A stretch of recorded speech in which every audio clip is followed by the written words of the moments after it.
नमस्कार दोस्तों, आयुर्वेद नुस्खों में आपका स्वागत। मैं आप दोस्त बलजीत वैद। दोस्तों, आज मैं अभ्रक के भस्म और अभ्रक के फ़ायदे आपको बताने वाला हूं। तो ये कहां कहां यूज़ होती है और क्या इनके फ़ायदे हैं। अभ्रक और कितने प्रकार की अभ्रक होती है, मैं आपको अभी ये बताने वाला हूँ। अभ्रक हमारे पास एक ये सफ़ेद रंग की है। अभ्रक तीन तरह की होती है, एक ये सफ़ेद रंग की अभ्रक होती है, ये चूरा है उसका, और एक भूरे रंग की अभ्रक होती है। तो और तीसरी अभ्रक एक काले रंग की होती है, ये मोटी डली के रूप में है। तो अभ्रक जो काले रंग की होती है, ये अभ्रक सबसे श्रेष्ठ अभ्रक होती है कुश्ता जात के लिए, कुश्ता बनाने के लिए, भस्म बनाने के लिए हमने ये काली अभ्रक ही लेनी है। इसके अंदर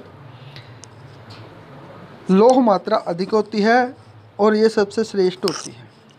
तो दोस्तों, अभ्रक के बहुत से फ़ायदे हैं। आज मैं आपको अभ्रक शुद्ध करने से लेकर के अभ्रक का कुश्ता बनाने की पूरी विधि बताऊंगा, और साथ ही साथ आपको ये बताता रहूँगा कि अभ्रक के क्या क्या फ़ायदे हैं।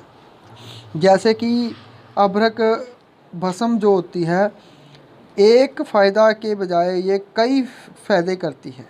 इसको अलग अलग तरीक़ों से खाने से बहुत से बीमारियों को रोक करती है, और शुगर में तो ये बहुत बढ़िया काम करती है। जिन दोस्तों में शुगर के कारण कमज़ोरी आ जाती है या उनके शरीर में ढीलापन आ जाता है, जोड़ों में दर्द रहता है, शरीर बुझा रहता है, शरीर में ताकत ही नहीं रहती है, उनके लिए अभ्रक भस्म सबसे श्रेष्ठ भस्म होती है।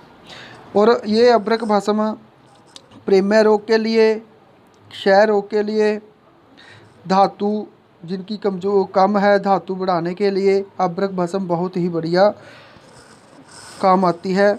और इनको अलग अलग तरीके, अलग अलग योग के साथ लेने से ये अलग अलग रोगों में काम आती है। रक्तपित्त के लिए भी अभ्रक भस्म बहुत बढ़िया योग है। और जिनको बवासीर होती है, बवासीर में भी अभ्रक भस्म का एक योग है। अभ्रक भस्म बवासीर में भी खाई जाती है। प्रेम्य के लिए अभ्रक भस्म का भी योग है। अभ्रक भस्म किस प्रकार खाई जाती है। अभ्रक भस्म और जिनको जीवरण जवर रहता है भ्रम के लिए, उसके लिए भी अभ्रक भस्म ये बहुत ही फ़ायदेमंद काम करती है।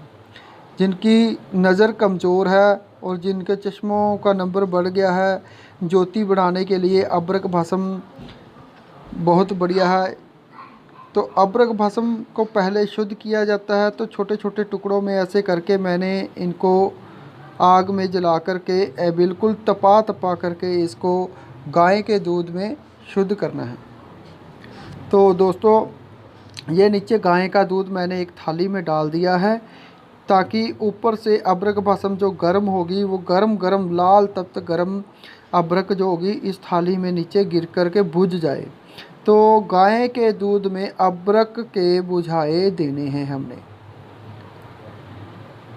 कम से कम 5 बार अभ्रक के बुझाए गाय के दूध में देने हैं, और त्रिफले के दूध में त्रिफले के क्वाथ में देने हैं। और गाय के मूत्र में भी इसको शुद्ध किया जाता है, लेकिन हम 2 ही विधियों से करेंगे, गाय के मूत्र में इसको शुद्ध नहीं करेंगे। तो गाय का दूध सबसे श्रेष्ठ होता है। करना क्या है, आग पे जब ये बिल्कुल लाल तप्त हो जाए तो इसको हमने गाय के दूध में बुझाना है। तो ये देखिए, साइडों से जितना भी अभ्रक है ये गर्म होता जा रहा है और लाल होता जा रहा है।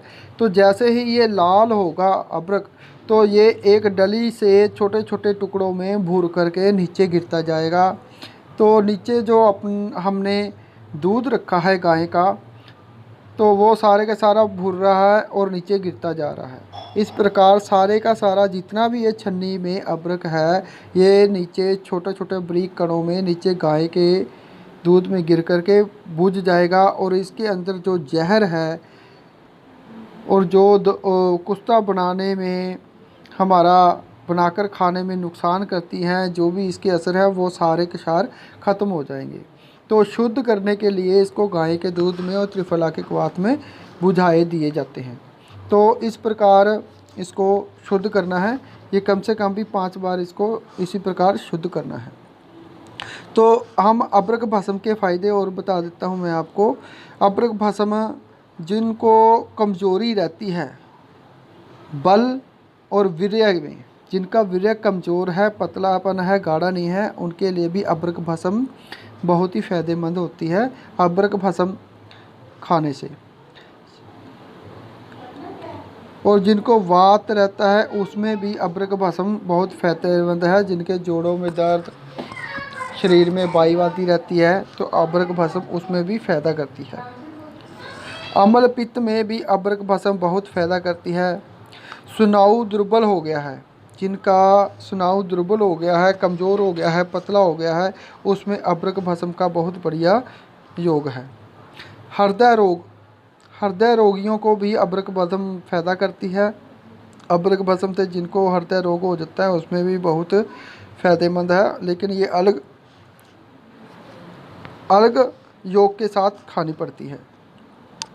तो अब्रक भस्म जिनके पित्त प्रकोप है, जिनका पित्त बढ़ गया है, उसमें भी अब्रक भस्म ली जाए तो बहुत ही फ़ायदे हैं। जैसे ये दालचीनी, इलायची, तेज़पत्ता, नाग केसर के चूर्ण के साथ चीनी या मिश्री डाल करके इसको खाया जाए तो अब्रक भस्म बहुत फ़ायदा करती है। जिनको कफ प्रकोप है उनके लिए भी अब्रक भस्म शहद के साथ खाई जाए, पीपली के चूर्ण के साथ, तो बहुत फ़ायदा करती है। मूत्र रोगियों के लिए, पथरी के रोगियों के लिए अब्रक भस्म बहुत फ़ायदेमंद है। जिनका वीर्य दुबला पतला हो चुका है, वीर्य शीघ्र पतन हो जाता है, उसके लिए अब्रक भस्म बहुत फ़ायदे है। वीर्य का स्तंभन करती है। ये भांग के चूर्ण या भांग का रस दिया जाए इसको भावना, तो उसमें अब्रक भस्म बहुत ही वीर्य को रोकने में और वीर्य स्तंभन करने में फ़ायदा करती है। धातु क्षीणता जिनमें हो चुकी है उनको भी, जिनकी धातु क्षीण हो चुकी है धातु, उनको अब्रक भस्म बहुत फ़ायदेमंद है। अब्रक भस्म का कुस्ता बहुत सी बीमारियों में काम आता है। अभी तो दोस्तों मैं आपको मेन बता रहा हूँ कि अब्रक भस्म कहाँ कहाँ काम आती है। शरीर की उत्ताप, दाह के लिए भी अब्रक भस्म काम आती है। पांडु रोग, संग्रहणी और कुष्ठ आदि रोगों के लिए भी बहुत फ़ायदेमंद है अब्रक भस्म। अब्रक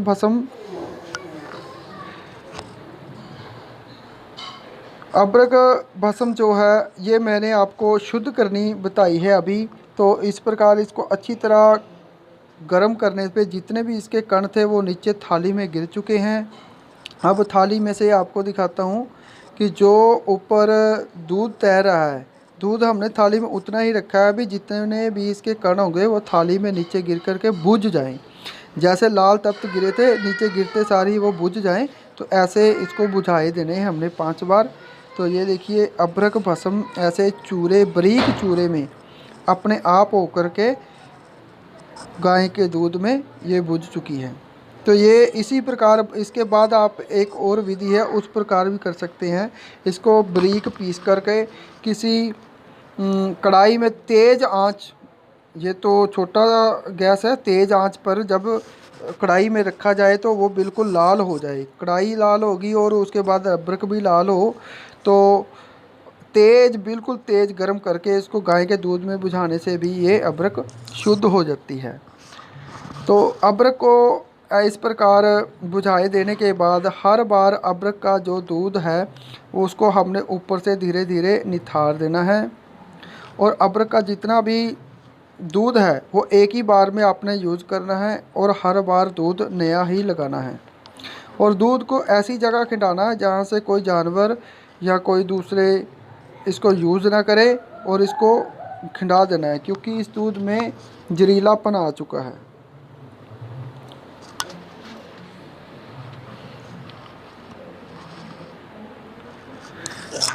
जितना दूध है सारे का सारा एक बार निचोड़ देना है क्योंकि इसी से ये शुद्ध होता है।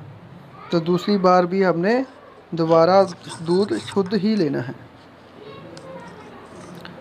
तो दोस्तों अब्रक भस्म को इस प्रकार 5 बुझाए और देने के बाद फिर हमने इसको अगला योग है भी कलमी शोरा और पुराने गुड़ के साथ। ये अबरक भस्म 5 बार हमने गर्म तप्त करनी है। अब अबरक भस्म बिल्कुल शुद्ध करने के बाद ये इस प्रकार दिखती है। देखो बिल्कुल ही तप्त होने के बाद इसका चूरा हो चुका है। इसमें हमने कलमी शोरा और पुराना गुड़ डालना है। जो कलमी शोरा है हमने कलमों वाला लेना है, शुद्ध किया हुआ। जहाँ भी हम कलमी शोरे की बात आती है तो कलमी शोरा शुद्ध लेना है। और ये गुड़ है, पुराना गुड़ हमने लेना है। तो जितना हमने अबरक लिया है उतना ही हमने कलमी शोरा लेना है। ये अबरक और कलमी शोरा दोनों बराबर मात्रा में लेनी है। और जो गुड़ है वो गुड़ हमने कलमी शोरा और अबरक दोनों बराबर मात्रा में लेकर के जितना कलमी शोरा का वज़न है उससे आधा हमने गुड़ लेना है। और इन तीनों को हमने इस खरल के अंदर डाल करके अच्छी तरह मिलाना है। अच्छी तरह मिलाने के बाद जो कलमी शोरा है वो बिल्कुल पीस जाए और एकदम बारीक हो जाए। फिर इसको हमने एक छोटी कुची ऐसी लेनी है जिसके में ये सफूफ आने के बाद आधी खाली रह जाए। तो आप जितना बना रहे हैं उसी के हिसाब से कुची लेना। तो ये एक हमने छोटी हांडी ली थी, कुजी बोलते हैं जिसे। तो उसके बीच में वो सारा डालने के बाद अबरक, कलमी शोरा और गुड़, तो ऊपर से इसको ढक्कन लगा करके अच्छी तरह इसको बंद कर दिया है ताकि ये ऊपर से जब कलमी शोरा इसके अंदर उबाल खाए तो ये कुची फट करके बाहर ना खिंड जाए। और बीच का अबरक जो है, अबरक भी बीच में जोर मारता है और पटाखे मारता है।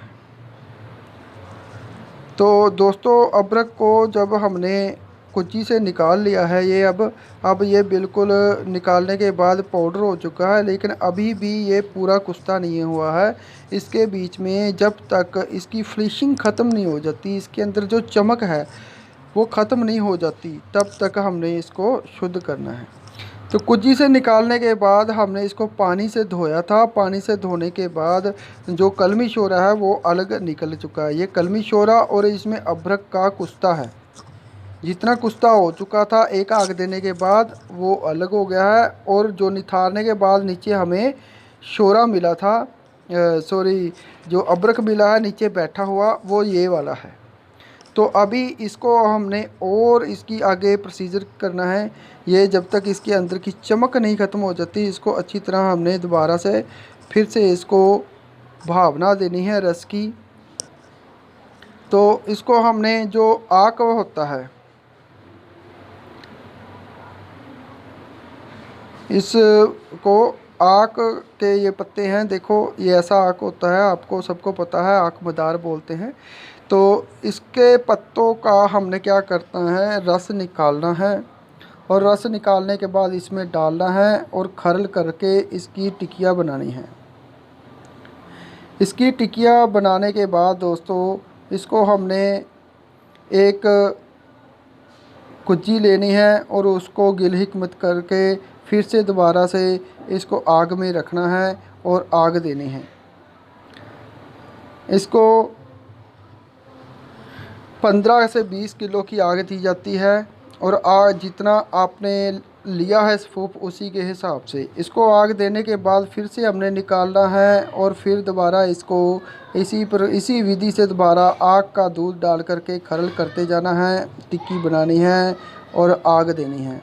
ये क्रिया भी हमने तब तक करनी है जब तक कि ये आक मदार डाल करके हम इसको पूरा इसकी चमक ख़त्म नहीं कर देते। तो इसकी चमक ख़त्म होने के बाद जो टिकिया हम निकालते हैं उसको चेक किया जाता है भी किस प्रकार की बनी है।